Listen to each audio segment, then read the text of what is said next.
అద్దాల మెడలోన నువ్వు బంగారు బొమ్మ వేరేనా నీ మట్టి మనిషి వాడినా ఈ పేదగు నీకు మేడంటివే ఆ బ్రహ్మ చెరుపుకుంటానే నా నువ్వు లేని గుండె గుడ్డినా క్షయమైన నాకు విరాడునా గుండె బాధ గొంతు సింధుకునే మోయలేని బాధని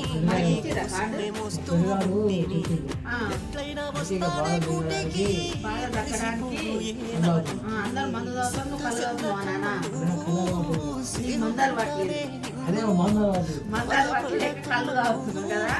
బాధపడద్దు ఏడవద్దు వెళ్ళి కార్డు ఇస్తే మనం పోయి మంచిగా అభివృద్ధికి దీవెనిచ్చొద్దాం. అభివృద్ధి ఎక్కడ ఉన్నా ఎవరిని చేసుకున్నా సంతోషంగా ఉండాలరా అని దీవించొద్దాం. సరేనా? నువ్వు బాధపడకు, కళ్ళు తాగి ఖరాబు కాకున్నానా. ఎందుకు చెప్తున్నానో అర్థం చేసుకో, నా మాట విను, అంతా నీ మనకు మంచి జరుగుతుంది.